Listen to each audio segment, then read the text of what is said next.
Welcome back to the deep dive. Our mission today is pretty sharp, and I think for a lot of people, maybe a little disruptive. I think that's a good word for it. We're taking a deep dive into a philosophy that really challenges the traditional financial playbook. You know, the one most of us got from our parents.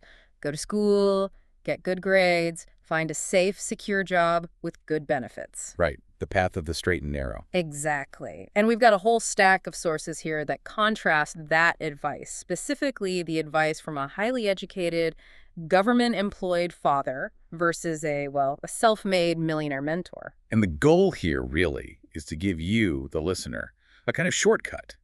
A shortcut to understanding the financial rules the wealthy actually use. Rules that honestly often feel like they're hidden in plain sight. That's absolutely right. And what we're really trying to unpack is this fundamental question of why.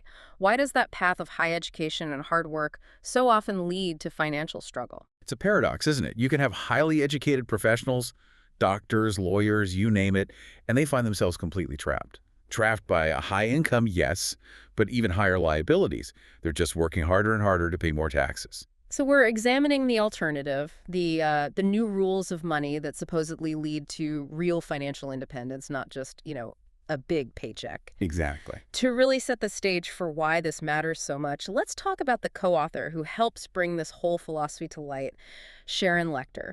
I mean, she was the absolute definition of success in that old system. Oh, completely. She was a CPA, graduated with honors from Florida State back in 1976, and walked right into a job at a major Big 8 accounting firm. That was it. That was the American dream, right? It's the blueprint her parents gave her, and she executed it perfectly. But then 20 years go by, and the world had just fundamentally changed. It's 1996, and her own child comes home from school, totally, completely disillusioned. And he's asking this question that I think really defines the whole dilemma for listeners today. He's saying, why am I studying things I am never going to use in the real world? And the fear behind that question was so potent. He basically said, Mom, if I follow your advice, I'll just wind up like you, working harder and harder, only to pay more taxes and end up in debt. Wow. That's a gut punch from your own kid. But it really encapsulates that massive shift in the social contract, doesn't it? It does. The world of 1996 was nothing like the secure world of 1976. Job security was becoming an illusion. You had downsizing, right-sizing. These are just corporate realities. And the idea of relying on Social Security or a company pension was already starting to look shaky, to say the least. That old map just didn't match the new territory anymore. Which brings us right to the first critical concept from the sources, the idea that really defines this whole struggle. Yeah. The rat race. A term that was famously popularized through that educational board game, Cash Aflow. Right, developed by Robert Kiyosaki. And the whole point of the game is to simulate the real mechanics of financial life. The game board itself is a great visual. It has two distinct tracks. There's this inner circle, which is the rat race, and then there's an outer circle, the fast track. And the fast track is meant to simulate how wealthy people actually play the game of money. But what really defines that trap? What is the rat race? Well, it's defined by one core reality, right? It's dependence. Dependence on your wages and a total lack of control over your own cash flow. Exactly. You are trapped when your daily effort, all your energy, your hard work, it primarily flows out to three specific places. First, the owners of the company you work for. Check. Second, the government, through an endless stream of taxes. And third, the bank. You're just paying off mortgages, student loans, credit cards. So at the end of the day, the educated professional is working their tail off for everyone but themselves. And the harder they work, the deeper they get entangled with all these liabilities. Precisely. And the core argument we're exploring today is that the only way out, the only way to get off that inner track and onto the fast track, is through financial literacy. Not just general knowledge. We're talking specifics. Okay. Accounting, investing, and law. That's the only way to make money start working for you, instead of the other way around. Okay, so let's unpack the central idea of this whole philosophy, the two fathers. This contrast is everything. It's not just, rich versus poor. It's about two completely different operating systems for life. It really is. We'll start with the poor dad. This was Robert's biological father, and by any normal standard, he was a towering figure of academic success. I mean, the guy was brilliant. He had a PhD. He managed to finish 4 years of undergrad in less than 2. And he did his advanced studies at some of the best universities in the world. We're talking Stanford, University of Chicago, Northwestern, and all of it on full scholarships. He was, by every societal metric, the smartest person in the room. And his advice was the blueprint for pretty much the entire middle class. Work for a stable company, or better yet, the government. Focus on seniority, security. Become a smart employee. Now, contrast that with the rich dad. This was his friend Mike's father. The man never even finished the 8th grade. He had no formal degrees, no academic pedigree whatsoever. But he had a mastery of financial systems. While the educated dad was struggling with bills, this guy was out building an empire in Hawaii. And his advice was the polar opposite. It was, don't work for the corporation, own the corporation. And instead of becoming a smart employee yourself, learn how to hire smart people. Hire the very accountants and lawyers that the educated dad was telling his son to become. This was Robert's real education. He wasn't just told what to think. He was forced to see two conflicting realities playing out right in front of him, and through that comparison, he had to choose his own path. You see the difference immediately in just their basic beliefs about money. Poor dad had this deep-seated cultural aversion to it. He was always repeating that famous line. The love of money is the root of all evil. But rich dad, with his purely pragmatic capitalistic view, he shot back with the opposite. He'd say, no, the lack of money is the root of all evil. One saw money as this dirty, morally suspect thing. The other saw it as a tool, a solution that lets you solve problems and live freely. And the power of the language that comes from those beliefs is maybe the most profound lesson here. It's about what you tell your own brain, day in and day out. Poor dad had this crushing habit of just saying, I can't afford it. And according to Rich Dad, that phrase is a brain killer. It immediately shuts down your most powerful asset. It just stops the search for solutions. It accepts the limitation as a hard fact. Whereas Rich Dad's rule was the complete opposite. He forced them to ask, how can I afford it? It's such a simple shift, but it's everything. It forces your brain to start working, to look for creative options, to find leverage, to see opportunities. It turns a solid wall into a puzzle you can solve. It literally becomes a self-fulfilling prophecy. Poor dad was constantly reaffirming his situation, I'll never be rich.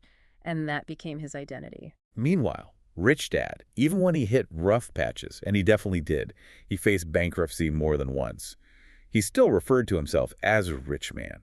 He would say things like, I'm a rich man who is currently broke, and rich people don't do this. That's a critical distinction. And it's one you, the listener, really need to pause on for a second. Broke is temporary, and poor is eternal. Broke is just a momentary financial status. It's a setback.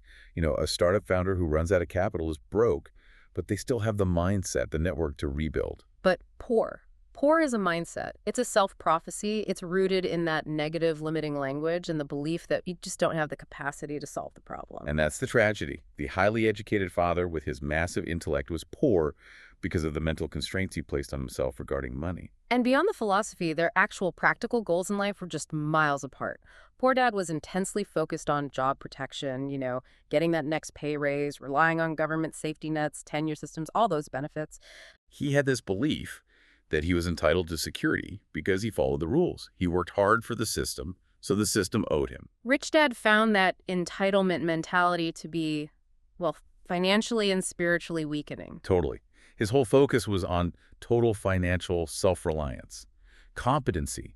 He wasn't trying to save a few dollars here and there. He was teaching these 9-year-old kids how to create investments. Poor dad spent hours teaching Robert how to write an impressive resume to go find a job. And Rich Dad spent his time teaching them how to write strong business and financial plans to go create jobs. This difference in focus really exposes the brutality of modern economics, especially when you look at what's called the corporate downsizing paradox. Right. Think about it. When a major public company announces mass layoffs or automation, what's the immediate and totally counterintuitive financial result? It's stark, isn't it? The employees, the people following the core dad philosophy, they lose their jobs. It's a personal crisis. But the stock market, which values efficiency and loves reduced labor costs, it often reacts by driving the stock price up. So the owners and the investors, the rich dad people, they actually win. Their assets appreciate, their costs go down, the employees lose. It's just a completely different set of rules. It is. The fiduciary duty of a public company isn't to its employees, it's to its shareholders. The employee is totally exposed to risk, while the shareholder is actually rewarded for that risk being mitigated. And that right there is the ultimate summation of why the employee path is just inherently so fragile. This whole philosophical lesson about who you work for. It started right away for 9-year-old Robert and his friend Mike, way back in 1956. Yeah, the story goes they were called poor kids by some of the wealthier classmates who were all heading off to a beach house for the weekend. And that stings when you're 9. So Robert went to his highly educated dad, feeling hurt and excluded. And his dad, who was a great man but genuinely didn't know how to make money outside of his government salary, he was stumped. He just said, use your head, son. And Robert's immediate interpretation was, okay, he doesn't know the answer and I'm embarrassing him by asking. That single moment of exclusion, it was the genesis of their whole partnership. And their first business venture was just. It was pure, unbridled, 9-year-old financial genius, albeit legally challenged. Oh, this part is fantastic. They used a science book to figure out how to melt down lead toothpaste tubes on a hibachi grill. And then they poured the molten lead into these plaster of Paris molds they'd made to cast their own lead nickels. They were literally creating their own money. I mean, you have to admire the initiative. They kept the whole operation super secret. When neighbors asked about the strange smells and the white dust everywhere, they'd just say, it's a business secret. The operation came to a very abrupt, dramatic halt when Robert's dad figured out what was going on and had to explain the finer points of counterfeiting as a federal crime. So the business was over before it started, but his educated dad offered some really key encouragement. He said, you're only poor if you give up. The most important thing is that you actually did something. That failure was so instructive. It led Robert to ask the defining question of his father. If you're so smart, Dad, why aren't you rich? And his father, to his credit, admitted he just didn't know how. He's the one who recommended they go talk to Mike's dad, the man who the local banker was always raving about for building an empire. So they do. And Mike's dad, the future rich dad, he immediately puts them to work for 10 cents an hour. At his superette, which was kind of an early convenience store, and the job was just mind-numbingly tedious, dusting canned goods for 3 hours every single Saturday. After 3 weeks of this, Robert had earned a grand total of 30 cents. He felt completely exploited. He said he felt like a slave. So he was ready to quit. He marches in there demanding a raise or, his freedom. And this was Rich Dad's brilliant intentional trap. He let it happen. He later explained that he let life push Robert around to teach him a lesson. What was the lesson? He argued that the rat race isn't just a physical trap of bills and work. It's an emotional one. And it's fueled by 2 core feelings that keep 99% of people working for money: fear and greed. Okay, let's spend some time on that cycle because it's really the emotional engine of the whole middle-class struggle. The fear part is that immediate terror, isn't it? Absolutely. It's the fear of not having enough money to cover the rent, the fear of being fired and losing your health insurance. It's the fear that keeps you silent in a performance review when you know you deserve more. And that fear drives people to accept low wages and just, keep their head down. Conformity. And then, the minute they get that paycheck, the second emotion kicks in. Greed, or you could call it desire. The desire for all the things money can buy. The nice vacation, the new phone, the status car, the bigger house. Right. And that desire motivates them to work harder. But the problem is, their spending increases right alongside their income. So they never actually achieve any real security. They're just trapped between fear and desire, running faster and faster on the treadmill, always believing that the next raise will be the one that finally solves the problem. And it never does. So Rich Dad didn't just lecture them about this. He demonstrated it with a psychological price test. Robert demanded a raise, and Rich Dad started offering more and more just to test his commitment to the wage. He starts at 25 cents, then $1 an hour, then $2. Yeah. And then he drops the bomb, $5 an hour. $5 an hour. Yeah. For a 9-year-old. In 1956, it was an unbelievable, almost impossible amount of money. Robert admitted his heart just started racing. His brain was screaming, take it, just take the deal. You can buy that new baseball glove. Your friends will think you're rich. The temptation was so intense, but the offer was so ridiculous, so over the top, that it created this moment of silence. And it silenced what he called the weak, needy part of his soul that was ready to be bought. And in that silence, the brutal realization hit him. Most people have a price. And they can be bought, whether it's for $5 an hour or $50 an hour or $50,000 a year. That was the pivot point. Right after that test, Rich Dad eliminated their pay completely. Phase 2 was working for nothing. He was forcing them to learn how to have money work for them instead of them working for money. This is where the real intellectual effort had to begin. They were forced to use their imaginations, to look for an opportunity, and they noticed something. Mrs. Martin, the manager at the superette. Right.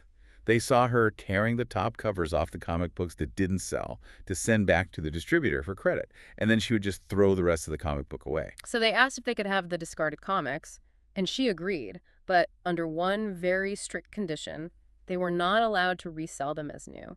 So they couldn't sell them. What do? They cleaned out Mike's basement, meticulously organized all these comic books, and opened a comic book library. It's brilliant. They charged the neighborhood kids 10 cents for 2 hours of reading time.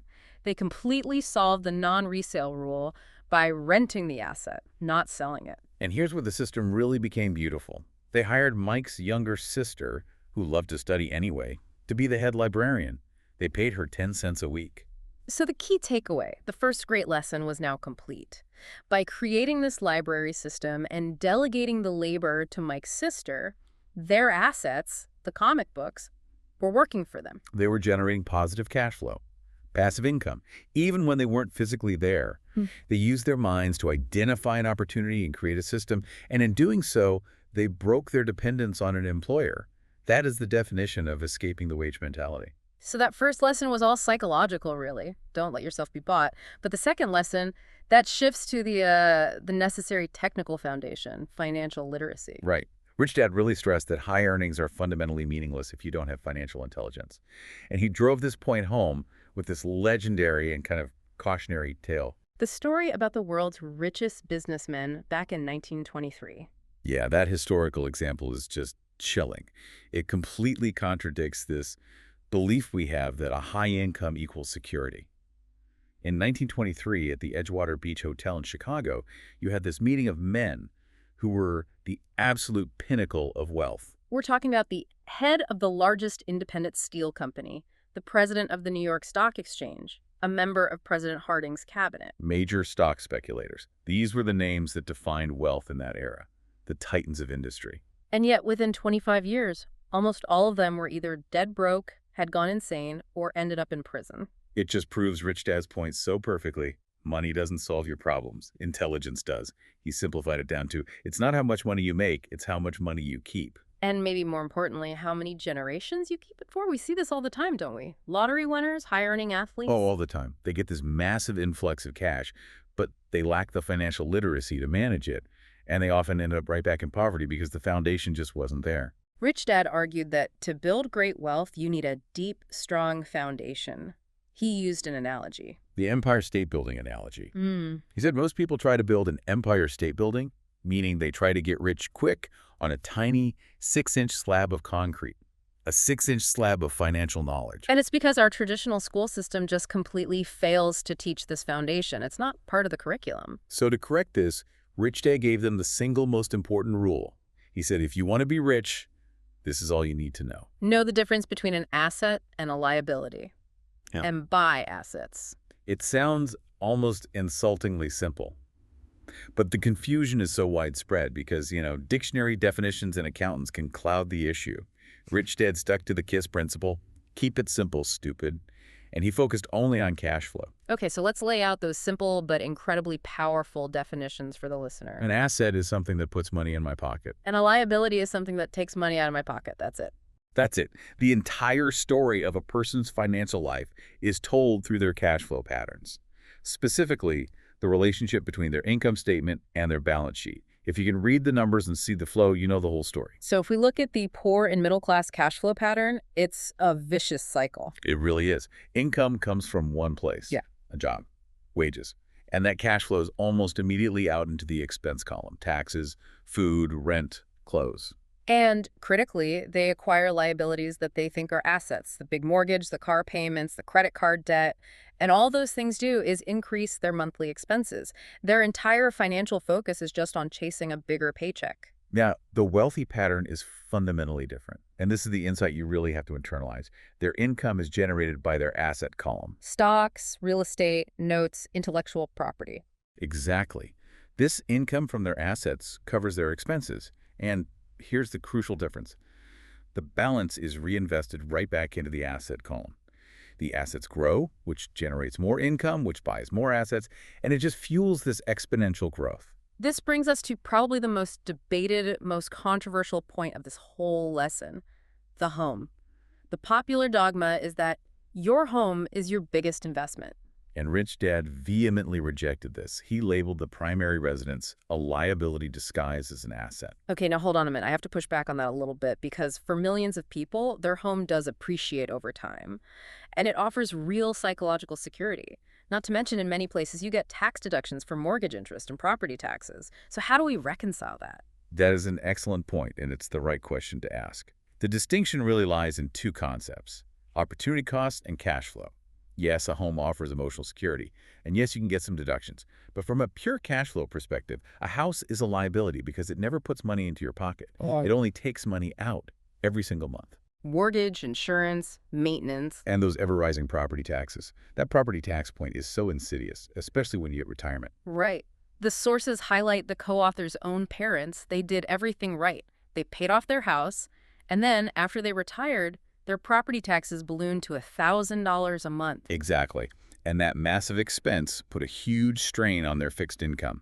It proves the house never stops costing you money. And let's not forget, as we all saw in 2008, houses don't always appreciate. We all know people who found themselves owing hundreds of thousands more than their house was actually worth. So the real danger isn't just the direct cost, it's that opportunity cost you mentioned. That's the killer. The capital that gets tied up in a costly home, the down payment, the massive interest payments over 30 years, that money cannot be invested in income-producing assets. So it leads to a loss of time, a loss of capital, and a loss of valuable investment experience. You never learn how to be a sophisticated investor if all your money is sunk into a liability. Right. Rich Dad's view was, if you want a massive, beautiful home, great. But let your assets buy it for you. Don't let your wages buy it and imprison you in debt. To really crystallize this whole concept, Rich Dad adopted Buckminster Fuller's definition of wealth, which isn't about money at all. No, it's a measure of time.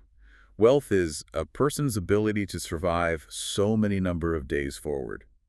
If you stopped working today, how long could you live? So you measure it by comparing the monthly cash flow from your asset column to your total monthly expenses. And achieving wealth simply means your asset income fully covers all your expenses. At that point, you're financially independent. You're no longer dependent on a paycheck from a job. Your focus shifts completely from working hard for a boss to just managing and reinvesting your ever-growing assets. So once that foundation is set, understand cash flow, buy assets. The next logical step is the practical application. Lesson 3, mind your own business. And the sources open this section with that famous and really revealing story about Ray Kroc, the founder of McDonald's. Right, a perfect illustration of the difference between your profession and your business.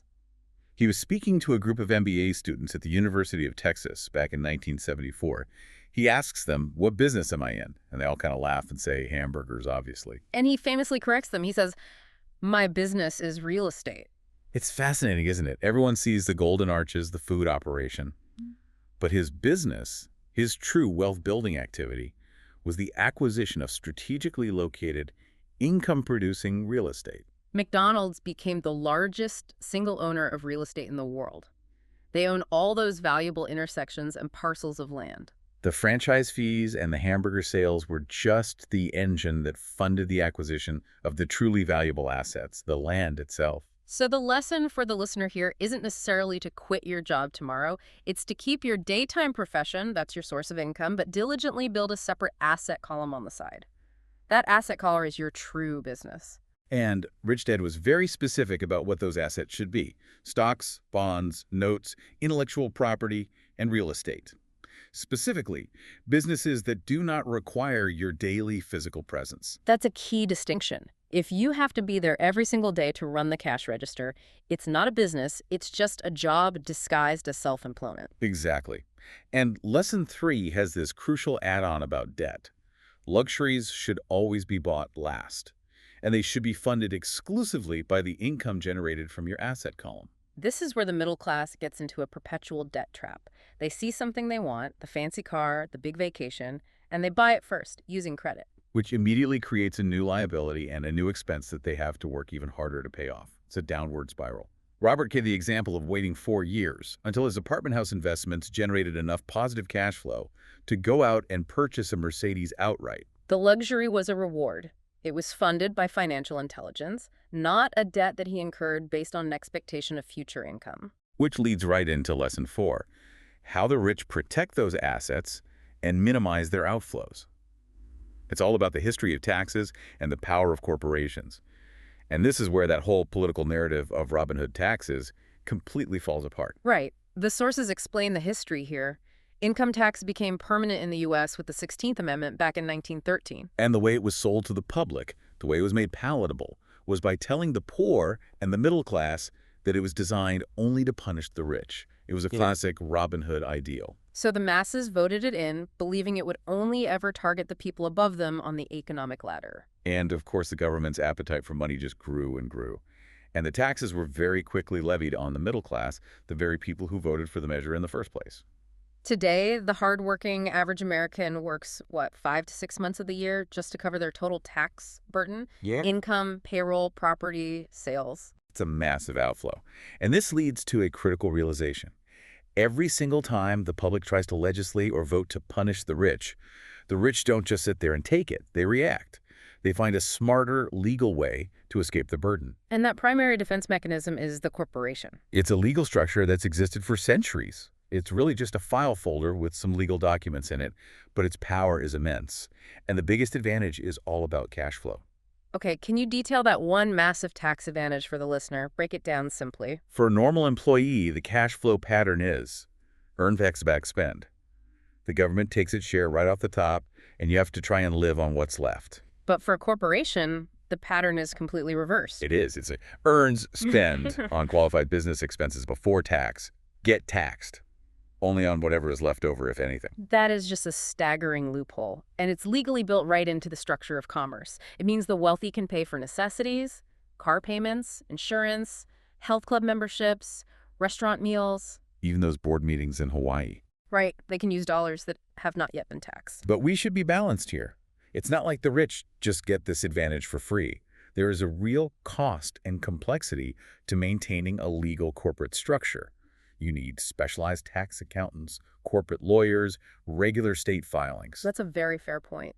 If you're listening and thinking of incorporating your side hustle to get this advantage, you have to realize that the operational complexity and the compliance costs might outweigh the tax benefits unless your income and expense base are pretty substantial. Precisely. It's an investment in your financial education and in legal maintenance. But the wealthy see the cost of a sophisticated CPA or a good corporate lawyer as an investment that yields a massive return in tax savings and, just as importantly, asset protection. And speaking of protection, that's the final massive advantage of a corporation, especially in our litigious society. Protection from lawsuits. Through corporations, the rich are taught to control everything, but own nothing personally. If they get sued, the claim is against that specific business entity, not their personal wealth, which is stored safely in other entities. Meanwhile, the poor and middle class try to own everything in their own name, their house, their car, their investments, which leaves them completely exposed and easily targeted. So we've covered the mechanics, cash flow, assets, corporations. But Rich Dad always stressed that the technical knowledge, that's not the primary barrier. Lesson 5 argues that the real barrier preventing people from achieving financial genius is not a lack of information. It's excessive fear and self-doubt. That internal friction is what suppresses your personal genius. Robert notes that in the real world, it's often the bold who get ahead, not necessarily the smartest. If your fear of failure is too strong, that genius just gets shut down. People immediately revert to seeking security over opportunity. They choose the rat race treadmill over the risky fast track every time. And this fear really manifests as an aversion to losing. Rich Dad spoke very highly of the Texan attitude toward risk. They live big, they play big, they're proud when they win, but they also brag when they lose. His critical observation was people are so afraid of losing that they lose. They're just paralyzed into inaction. If you play not to lose, by exclusively buying these balanced, safe mutual fund portfolios and avoiding any real risk, you will go nowhere financially. He said if you have little money, you have to be focused, not balanced. Small money yields tiny results when it's overly diversified. And he used the Alamo as the perfect example. It was a tragic military defeat, a massive loss. But Texans turned it into this incredibly lucrative monument, a source of pride and huge tourism dollars. They transformed a great failure into a powerful financial win. Beyond fear, the next roadblock is cynicism, the chicken little mindset. Right, the cynics who run around yelling the sky is falling. They criticize every investment idea and focus only on the worst-case scenario. And that criticism prevents them from actually analyzing the opportunity. The prime example is always real estate. The first thing a cynic says is, I don't want to fix toilets. And they stop right there. But Rich Dad taught that those I don't wants actually hold the key to your success because they force you to create a system. Because Rich Dad didn't want to fix toilets either. Of course not. Yeah. So he found a great property manager which allowed him to scale his real estate assets exponentially. The lesson isn't to go fix toilets.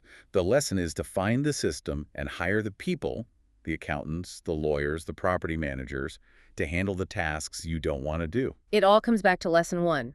Don't work for money, work to build systems. Another insidious psychological roadblock is laziness, but it's often disguised as busyness. People fill their lives with overwhelming work and family obligations so they can avoid sitting down and facing their financial reality. They're just too busy running the rat race to realize they have the power to step off it. And the solution to this self-discipline problem is to adopt a core habit from that ancient text, The Richest Man in Babylon, the commitment to pay yourself first. This is such radical advice. It flies in the face of everything we're taught, which is you have to pay your bills and your creditors immediately.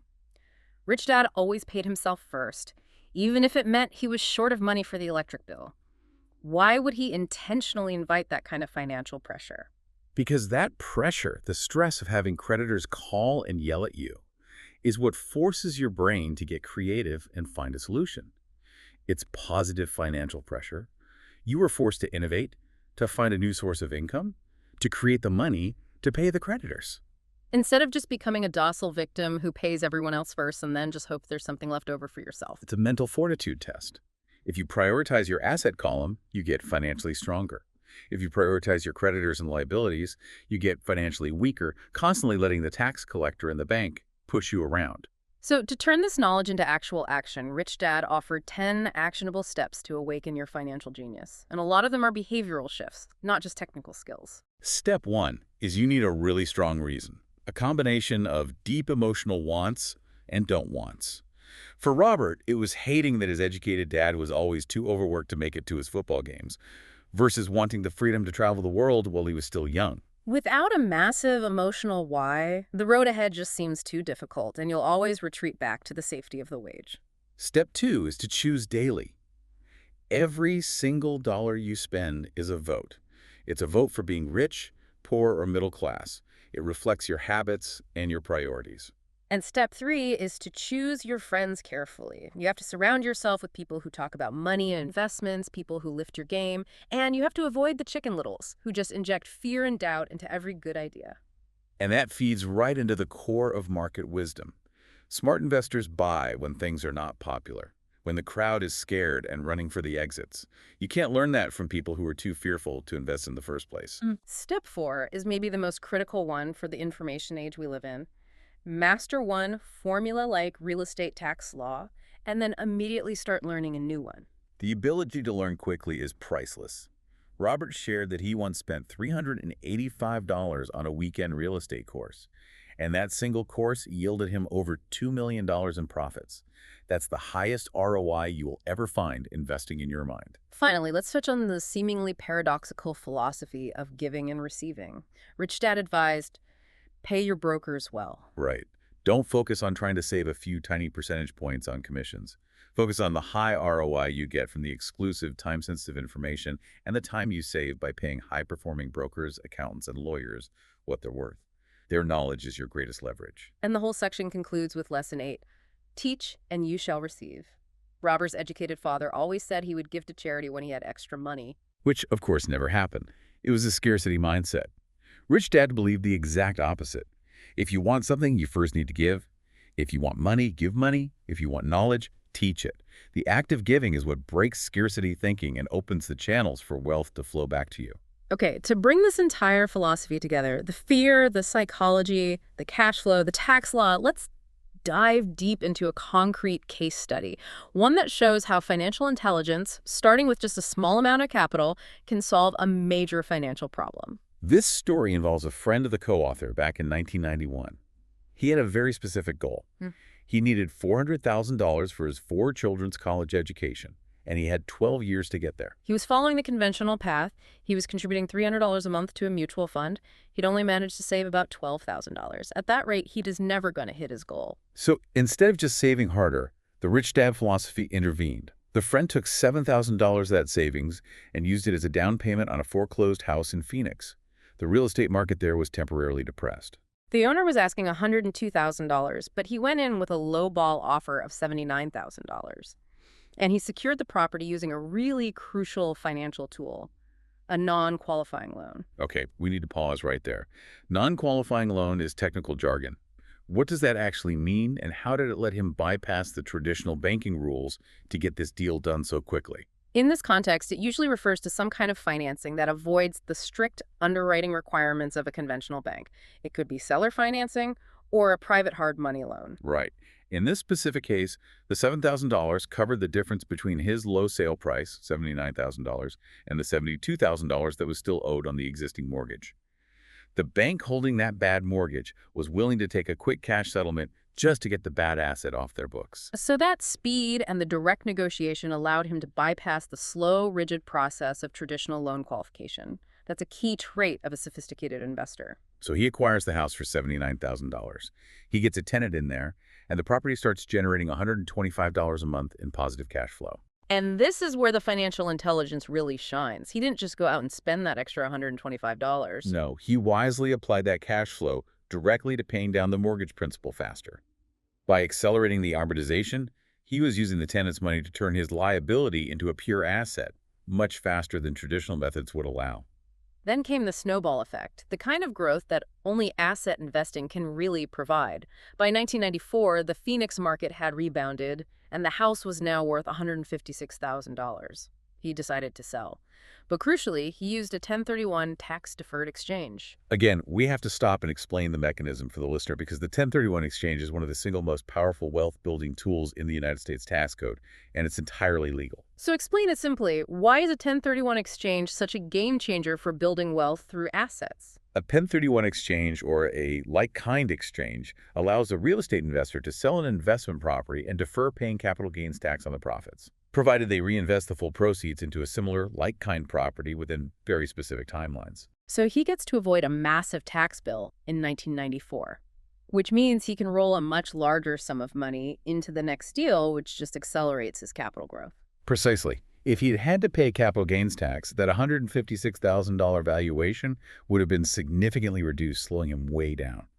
But because he deferred the tax, the entire $80,000 profit was tax-free and immediately invested into the next asset, a mini storage facility. And that mini storage facility generated about $1,000 a month in passive income, quickly outpacing the income from the first house. You can see the exponential growth starting to happen. And that just keeps going. By 1996, only 5 years after he started with that initial $7,000, the mini storage facility sold, yielding $330,000. This sum was then rolled into a new project that generated over $3,000 a month in income, which was then poured directly into the college mutual fund, effectively making up for all that lost time. That is the ultimate proof of concept. He started with $7,000 and the application of financial intelligence, understanding cash flow, leveraging debt correctly, and using complex tax laws like the 1031 exchange, and he guaranteed his $400,000 college fund goal would be met easily. It demonstrates the core idea. It doesn't take money to make money. It takes the science of making money. That is the fundamental conclusion, isn't it? The rich prioritize financial literacy. They combine accounting, investing, and legal strategies to build assets that generate passive cash flow. While the poor and the middle class focus solely on wages and acquiring liabilities that they mistakenly label as assets, and that's what keeps them trapped in that emotional and financial rat race. At the end of the day, it's all about what you allow into your head. Money is just an idea, and your beliefs about it define your actions and ultimately your outcomes. Rich Dad's final overarching lesson is, it's what is in your head that determines what is in your hands. If you close your mind with, I can't afford it, or the fear of losing, you will literally never see the opportunity right in front of you. And that leads perfectly into the final provocative thought for everyone listening. And it's rooted in that principle of giving. Robert noted that his educated dad often said he would give to charity when he had extra money. Which, because of his scarcity mindset, was never. It was never. Rich Dad believed the opposite. He said, if you want something, you first need to give. So the lesson for you, the listener, is this. If you want more money, give money. Or better yet, give capital to good investments. If you want to master financial knowledge, the rules of this game, teach it to someone else. The act of teaching forces clarity. It forces mastery.